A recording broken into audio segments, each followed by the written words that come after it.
Hey book nerds, welcome to my channel. So today I'm doing a video that I did about a year ago, and that is books themed around mental health and some recommendations for you. So I'm doing this in honour of mentalhealthathon.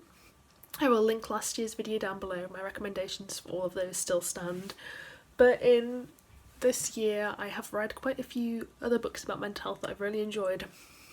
So these aren't necessarily geared towards the challenges, but they are kind of geared, they're all in the general topic of mental health, and they all have that as a strong theme.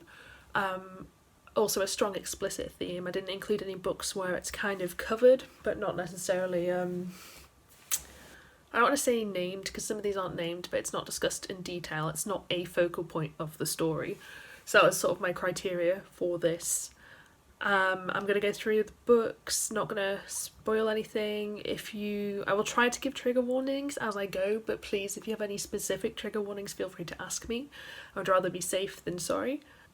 These are all books I love, and very few of them are actually contemporaries, so I tend to try to give recommendations that are a little bit different. Like, there's thousands and thousands of mental health contemporary books, and they're all great, don't get me wrong, I do enjoy them, and I do have two on this list, but most of them, most of my recommendations are thrillers or horror.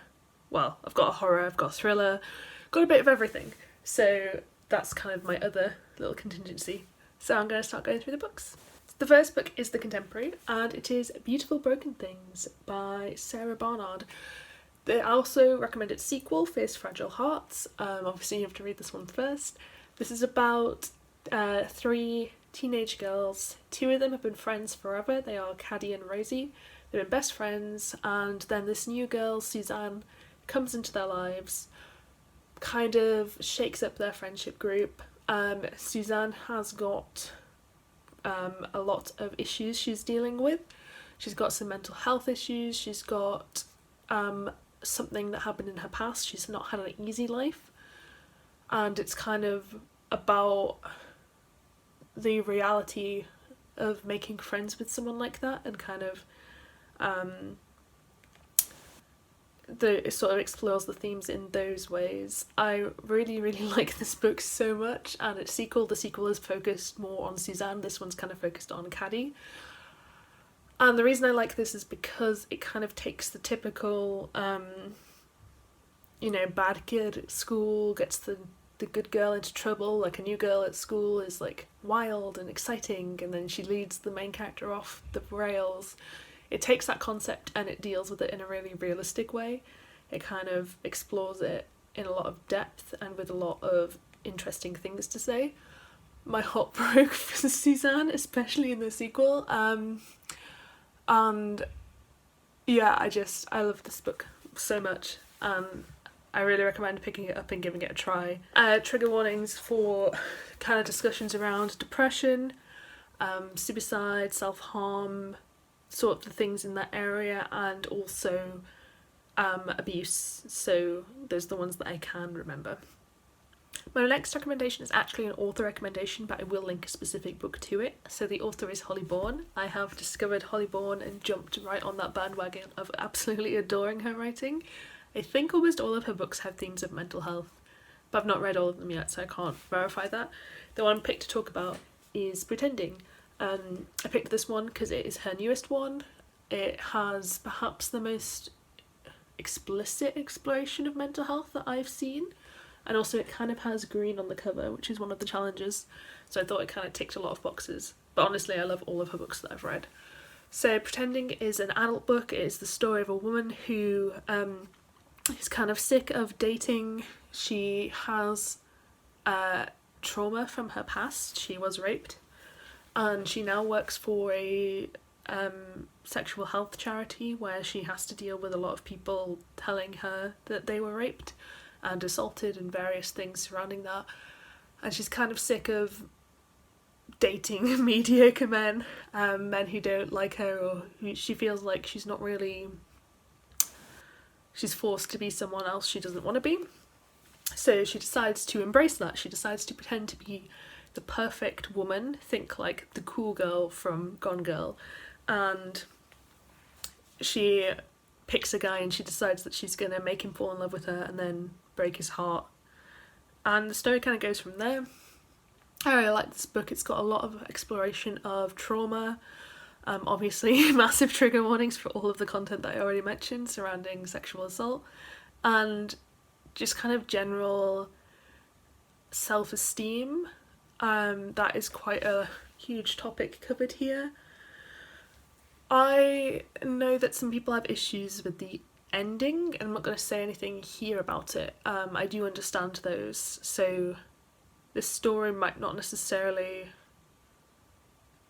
go where you want it to go or do what you want it to do, but when it comes to exploring these issues, I just think that she does it so well, and yeah, it completely broke my heart, it ruined me, and it's very, very realistic, so it's kind of hard to express how strong I trigger warned this book, but it upset me, and I don't have a history of sexual assault, but there were certain things that were relevant to my life that I had experienced, and I felt like that if I had experienced anything worse, it would have been a lot more intense. But yeah, so just be aware of that. But everything by Bourne is amazing. You should definitely check her out.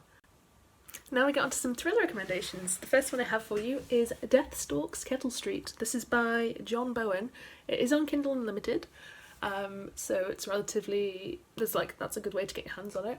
This is a thriller about a man with OCD and a woman with, I think it's cystic fibrosis, if I remember correctly. I will double check that, but I'm pretty sure that's what it is. And essentially this there is a bunch of suspicious deaths in this man's neighbourhood, and he starts getting clues from the killer to make him think that this is like a serial killer, but the police don't believe him, and he has an intense fear of going outside and kind of doing things. His OCD is very much a driving force throughout the story. It is pretty good rep, I say that as someone with OCD, and it's kind of about him trying to solve this murder with the limitations that are placed on him, and also as he gets to know this other woman in his neighbourhood. I really, really enjoyed this. It was great. It kind of my buddy read this actually with Kat, and it was really enjoyable. It's much more light-hearted than a lot of the books on this list, and it's quite nice if you want something that's sort of I think it's fun. It is still like a thriller about a serial killer, but it's quite fun, it's light-hearted, it's what you call like a cozy mystery. So if you want something that's a bit of a breather during Mental Health-thon, I think this is a really great book, and it also it's quite a good introduction to OCD as well. The next book I'm going to talk about, I guess it is a contemporary. It's The Quarry by Ben Halls. This is a group of short stories all by this author, and they're all set in this one kind of estate, which is called The Quarry. These stories are all focused on men, and they all deal with different issues or driving forces behind them. So there's a kind of a wide range of mental health rep in here. There's a person with alcoholism, there's a person with a gambling addiction, there's a person struggling with their sexual identity, and there's a lot of other themes surrounding mental health and kind of mental health adjacent. These stories are so well written. I'm really excited to see what else this author does. This was an arc I got in February, and I was surprised by how much I enjoyed this. I really recommend it. Everything is fantastically written. Every story, it could get really samey because it's kind of like, it could be really paint by numbers. It could be like, introduce man A, and man A has issue A, and now we talk about man B, and man B has issue B, and it could just be like formulaic like that, but it's not. Every character is so well defined and unique. Obviously there's a lot of similarities, but they all felt like real people. And I just thought this was fantastically done. It's a very simple concept, but it's done really, really well. And it's a bit of a lesser known book, so hopefully some of you might be prompted to check it out. My next recommendation is a horror book, and this I am putting on the list. I guess it kind of fulfills the same spot as the Paul Tremblay book, Head Full of Ghosts, that I talked about in my last video. That is My Best Friend's Exorcism by Grady Hendrix. This is a horror book. When I read this book, I didn't read it as a supernatural horror book. You can read it as a supernatural horror book. I read it as a mental health book, which is why I'm putting it on this list, and that reading is supported in text and I believe is a valid interpretation of the book. Basically, there are two best friends set in the 80s, and one of them is actually like a group of friends, but one of these girls, I've forgotten her name, Gretchen, she goes into this forest by their house when they're like smoking weed one night, and she disappears for several hours, and she comes back and she is different, and the two interpretations are kind of either she has been possessed by a demon or something happened to her in those woods and she's now dealing with the aftermath and the trauma of that. And the book kind of, I won't say much more about it, but the book kind of offers both explanations and lets you kind of make up your own mind for most of the book. And I really liked how it did this. There's certain stuff in this book that I found difficult to deal with. There's quite a lot of gross stuff in this book, which is a big trigger for me, so I'll just mention that. Like, there's like disgusting physical descriptions of like spots and things like that, and like stuff to do with garbage, and kind of just a couple of things that is really unpleasant for me to read, so just be aware of that because that is actually one of my OCD triggers.